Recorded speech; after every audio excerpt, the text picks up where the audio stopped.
नमस्कार अभियोग्यता धारकांनो, ज्या क्षणाची, ज्या जी-आरची, ज्या शासन निर्णयाची तुम्ही सगळेजण अत्यंत मनापासून वाट बघत होतात, तो निर्णय आता आलेला आहे. आणि ह्या शासन निर्णयाचा जो परिणाम आहे, तो एकंदरीत सर्व शिक्षक भरतीवरती खूप मोठ्या प्रमाणामध्ये होणार आहे. याची इम्प्लिकेशन्स झाल्याच्या नंतर अनेक अभियोग्यता धारकांना मिळणाऱ्या ज्या संधी आहेत, त्यामध्ये बदल होणार आहे.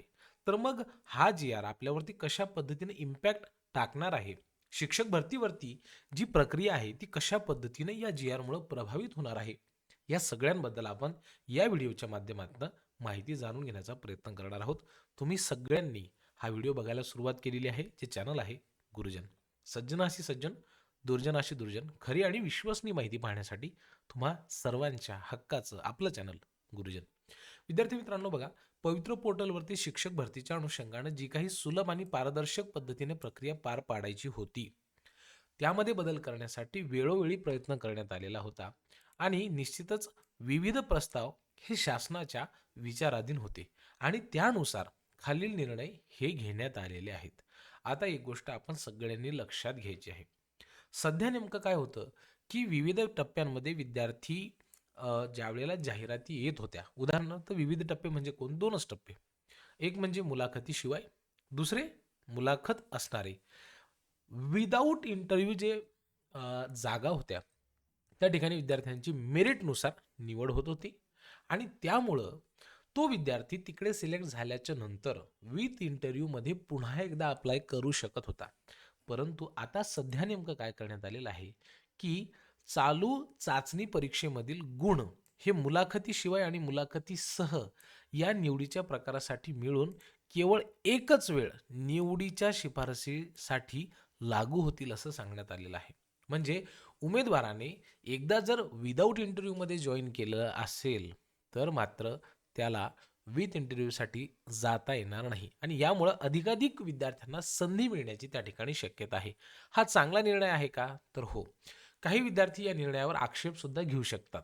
कारण की एखाद्या विद्यार्थ्याची निवड ही 6वी ते 8वी साठी झालेली असेल आणि त्या विद्यार्थ्याने त्या ठिकाणी जॉइन केलेला असेल. मग विथ इंटरव्ह्यूच्या राउंडमध्ये त्याची निवड होईलच असं नाही. त्यामुळं त्याचा हा जो अधिकार आहे, विदाऊट इंटरव्ह्यूमध्ये सिलेक्ट झाल्याच्या नंतर विथ इंटरव्ह्यूच्या राउंडमध्ये त्याचा जो काही अधिकार असतो मुलाखत देण्याचा, तो या निर्णयामुळे हिरावून घेतला जाऊ शकतो आणि त्यामुळं अशी अडचण होऊ शकते. तर या ठिकाणी असं सांगण्यात आलेलं आहे, की त्या विद्यार्थ्याला जर पुन्हा या प्रक्रियेमध्ये सहभागी व्हायचं असेल, तर त्याला पुन्हा एकदा नव्याने चाचणी द्यावी लागणार आहे. हा निर्णय घेण्यात आलेला आहे. आता दुसरं म्हणजे काय? तर वयाच्या संदर्भामध्ये. आता जी काही स्वतंत्र पद्धतीने प्राधान्यक्रम देण्यात येणार होते, आधी खूप असंख्य जेवढे प्रिफरन्सेस जनरेट झालेले आहेत, जेवढे पसंतीक्रम हे पोर्टलवरती एखाद्या विद्यार्थ्याला उपलब्ध करून देण्यात आलेले आहेत, ते सगळेच्या सगळे घेता येत होते. आता मात्र काय? फक्त आणि फक्त 50 प्राधान्यक्रम लॉक करता येतील. विथ इंटरव्ह्यूमध्ये सुद्धा, विदाऊट इंटरव्ह्यूमध्ये सुद्धा फक्त आणि फक्त किती? 50. म्हणजे एकूण तुम्ही किती प्रिफरन्सेस देऊ शकता? तर 100. आता एखाद्याच्या कॅटेगरीच्या जागाच नसतील, ठीक आहे, तर मग ओपनसाठी सुद्धा तो अप्लाय त्या ठिकाणी करू शकतो. ठीक आहे, अशा पद्धतीने ते चान्स मिळत असतात. आता पुढचं महत्त्वाचं काय विद्यार्थी मित्रांनो, की शिक्षक पदभरतीसाठी व्यवस्थापनाने प्रसिद्ध केलेल्या जाहिरातीच्या दिनांकास दिलेले उमेदवाराचे वय विचारात घेण्यात येईल. म्हणजे 2022 मध्ये शिक्षक अभियोग्यता आणि बुद्धिमत्ता चाचणीनुसार येणाऱ्या जाहिरातीसाठी उमेदवारांचं वय हे 19 म्हणजे कोविड-19च्या पार्श्वभूमीवरती 2 वर्षासाठी शिथिलक्षम करण्यात येणार आहे. अशा पद्धतीचा हा निर्णय घेण्यात आलेला आहे. त्यामुळं शेवटच्या दिनांकास उमेदवाराच्या वयाची परिगणना करण्यात येईल. म्हणजे कधी? तर चाचणीसाठी अर्ज करण्याच्या शेवटच्या दिनांकास. म्हणजे कधीपर्यंत? 14 मेपर्यंतचा जो काही तुमचं वय असेल, 14 मे 2025 रोजीचं जे वय असेल, त्यामध्ये जर समजा तुम्ही कॅपेबल असाल किंवा तुमचं वय त्या ठिकाणी त्या विदिन द लिमिट असेल, मर्यादेमध्ये असेल, तर तुम्ही त्या ठिकाणी तुमचं वय ग्राह्य धरलं जाईल. म्हणजे ही प्रक्रिया कितीही लांबली तरीसुद्धा त्याच्यावरती अ, परिणाम होणार नाही. ही गोष्ट आपण सगळ्यांनी लक्षात घेतली पाहिजे. आता जी शैक्षणिक अर्हता आहे आणि व्यावसायिक अर्हता आहे, त्या संदर्भामध्ये देखील एक निर्णय हा पारित करण्यात आलेला आहे. ठीक आहे. आता याच्यामध्ये काय होतं, जर समजा इंग्रजी माध्यमाची शाळा असेल, सेमी इंग्रजी माध्यमाची शाळा असेल, तर अशा ठिकाणी 1ली ते 5वी, 6वी ते 8वी, 9वी, 10वी आणि 11वी, 12वी. ठीक आहे. आता याच्यामध्ये 11वी, 12वीचं आपण सध्या थोडंसं बाजूला ठेवूयात.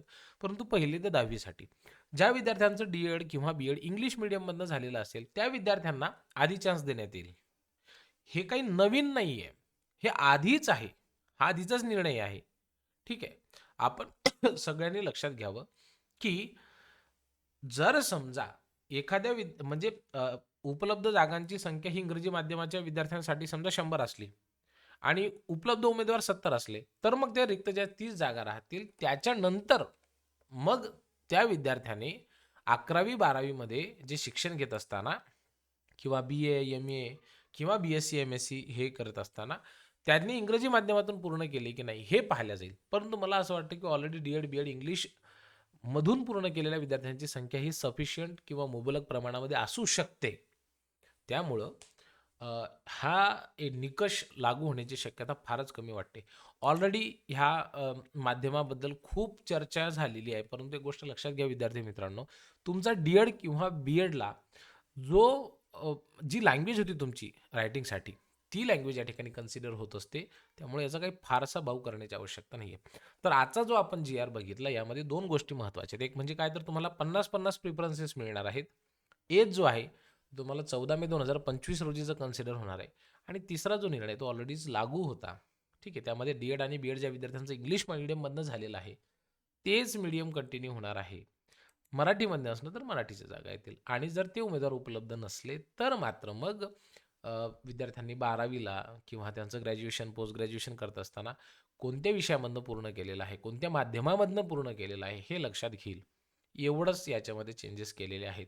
या व्यतिरिक्त आणखी काही चेंजेस असले तर ते निश्चितच आम्ही तुमच्यापर्यंत वेळोवेळी पोहोचवू. तुमच्या मनामध्ये या संदर्भात आणखी काही प्रश्न असतील, काही शंका असतील, तर त्या मात्र कमेंट बॉक्समध्ये लिहायला विसरू नका. आमच्यासारखे जे यूट्यूबवाले आहेत ते असंख्य व्हिडिओ या संदर्भानं बनवतात. परंतु आमचं इंटरप्रिटेशन ऐकल्यापेक्षा स्वतः तुम्ही एखादा शास्त्र निर्णय स्वतः वाचावा, त्याबद्दल स्वतः निर्णय घ्यावा, असं माझं वैयक्तिक मत आहे. याचा अर्थ असा नाही की आपण कुठलाही व्हिडिओ बघू नये किंवा कोणाचं मार्गदर्शन घेऊ नये. तुमच्या मनामध्ये या संदर्भामध्ये काही प्रश्न असतील तर मी माझा नंबर या ठिकाणी देतोय. 99 60 41 19 83 या नंबरवरती तुम्ही मला संपर्क करू शकता. तुमच्या मनामध्ये जर काही प्रश्न असतील तर ते विचारू शकता. तुमच्या हक्काचं चॅनल गुरुजन हा पूर्ण व्हिडिओ आपण शेवटपर्यंत बघितलात. याबद्दल मी आपल्या सर्वांचं मनापासून आभार मानतो आणि थांबतो. खूप खूप धन्यवाद विद्यार्थी मित्रांनो.